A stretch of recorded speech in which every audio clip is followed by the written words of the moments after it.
नमस्ते। अच्छा, कभी ये सोचा है कि भारत का जो नक्शा हम आज देखते हैं, उसकी शक्ल बननी शुरू कहाँ से हुई? उसकी जड़ें वो एक ऐसे साम्राज्य में है जिसने पहली बार इस पूरे उपमहाद्वीप के एक बहुत बड़े हिस्से को एक साथ एक धागे में पिरोया था। जी हाँ, ये कहानी है मौर्य साम्राज्य की। एक कहानी जीत की, एक बड़े बदलाव की और एक ऐसी विरासत की जो सच पूछिए तो आज भी हमारे चारों ओर मौजूद है। और देखिए ये जो शक्तिशाली प्रतीक है, अशोक स्तंभ, कितनी ही बार देखा होगा इसे, है ना? हमारे नोटों पर, पासपोर्ट पर, हर सरकारी कागज पर। ये तो जैसे आज के भारत की पहचान बन चुका है। पर क्या कभी ये ख्याल आया कि इसकी जड़ें कहाँ हैं? ये जुड़ी है एक बहुत पुराने, एक बहुत ही शक्तिशाली साम्राज्य से। और बस यहीं से हमारी आज की पड़ताल शुरू होती है। सवाल सीधा सा है, आखिर 2300 साल पुराने एक साम्राज्य का निशान आज के मॉडर्न इंडिया का नेशनल एम्ब्लेम कैसे बन गया? इस सवाल का जवाब वो हमें मौर्य साम्राज्य की उस जबरदस्त कहानी और उसकी अहमियत तक ले जाएगा। तो इस सफर में हम क्या-क्या देखने वाले हैं? सबसे पहले भारत का पहला साम्राज्य, फिर देखेंगे कि कैसे एक विजेता शांतिदूत बन गया। अशोक के धर्म का आखिर मतलब क्या था?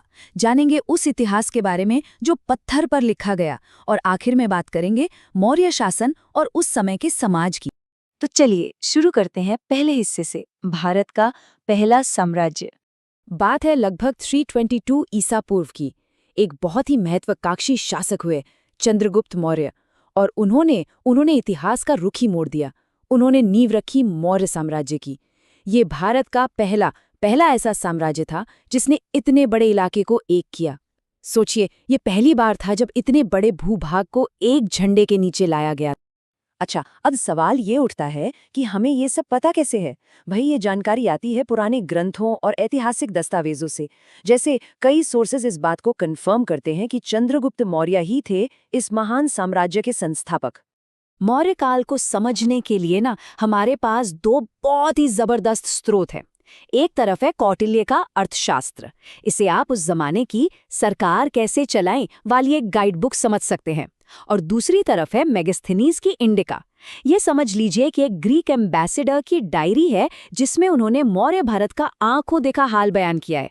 ये दोनों किताबें मिलकर हमें उस दौर की एक जीती जागती तस्वीर दिखाती हैं। अब कहानी में एंट्री होती है इस साम्राज्य के सबसे मशहूर और शायद सबसे कॉम्प्लेक्स रूलर की, अशोक।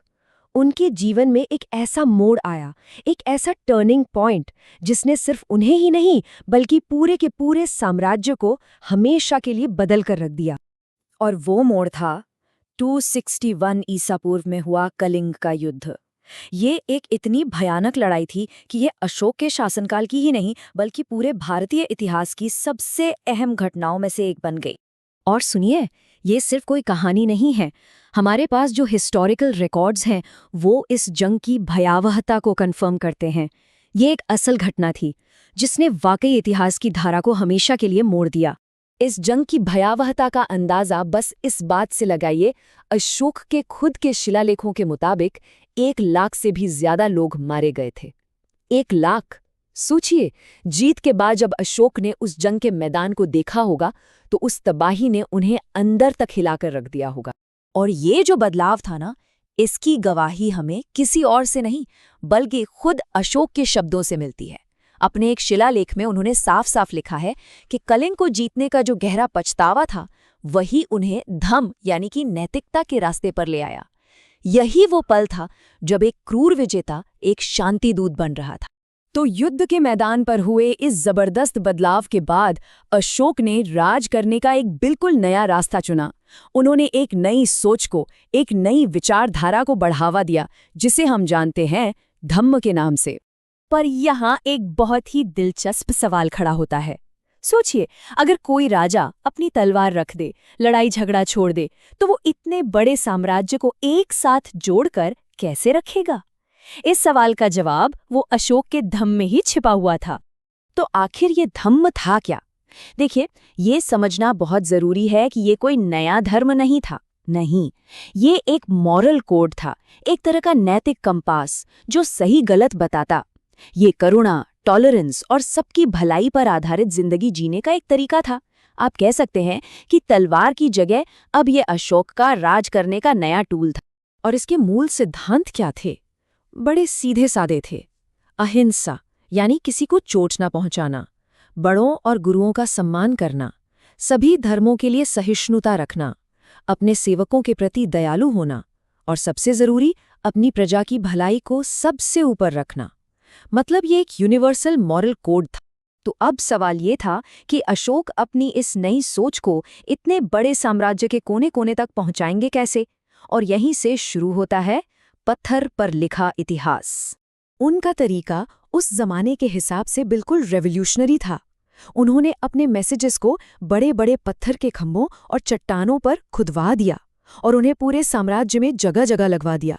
सोच कर देखिए, ये उस जमाने का सोशल मीडिया था, एक ऐसा तरीका जिससे उनके विचार हमेशा हमेशा के लिए अमर हो जाएं और हर आम आदमी उन्हें पढ़ सके, समझ सके। यही है अशोक के मशहूर शिलालेख। और याद है, हमने शुरू में बात की थी हमारे नेशनल एम्बलम की, सारनाथ का वो शिंग स्तंभ, वो इन्हीं शिलालेखों का सबसे फेमस एग्जाम्पल है। और हमारे पास ऐतिहासिक सबूत है जो बताते हैं कि इसे खुद अशोक ने ही बनवाया था। लेकिन कहानी में यहाँ एक बहुत ही मज़ेदार ट्विस्ट है। हुआ ये कि वक्त के साथ इन खंभों पर जो ब्राह्मी लिपि लिखी थी उसे पढ़ने का हुनर ही खो गया।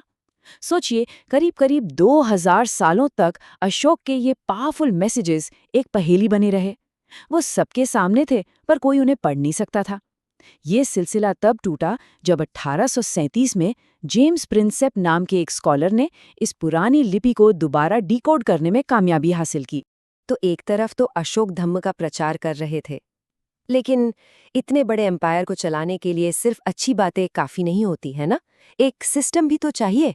तो चलिए अब देखते हैं कि मौर्य शासन और समाज की मशीनरी आखिर चलती कैसे थी। मेगास्थनीज की जो लिखावटें हैं उनसे हमें पता चलता है कि राजधानी पाटलिपुत्र का एडमिनिस्ट्रेशन कितना मॉडर्न था।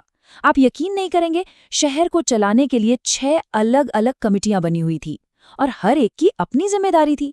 जैसे एक कमेटी इंडस्ट्री देखती थी तो दूसरी विदेशियों के मामले, एक जन्म और मृत्यु का रजिस्ट्रेशन करती थी तो कोई ट्रेड और कॉमर्स संभालती थी। अरे, मैन्युफैक्चर्ड गुड्स के सुपरविजन और सेल्स टैक्स कलेक्शन के लिए भी अलग अलग बोर्ड थे। कमाल है ना? तो ये क्या दिखाता है? यही कि मौर्य साम्राज्य सिर्फ एक राजा के ऊंचे आदर्शों पर नहीं चल रहा था। नहीं, वो एक बहुत ही मजबूत और बेहतरीन एडमिनिस्ट्रेटिव सिस्टम पर टिका था। और इसी सिस्टम ने, इसी व्यवस्था ने साम्राज्य को वो स्थिरता और ताकत दी। और आखिर में एक सवाल जो सोचने पर मजबूर करता है। क्या किसी एक लीडर का पर्सनल ट्रांसफॉर्मेशन, उसकी सोच में आया बदलाव, वाकई एक पूरे साम्राज्य का रास्ता बदल सकता है? और आज की दुनिया में अशोक की ये कहानी लीडरशिप, पावर और नैतिकता के बारे में हमें क्या सिखाती है, इस पर जरूर सोचेगा।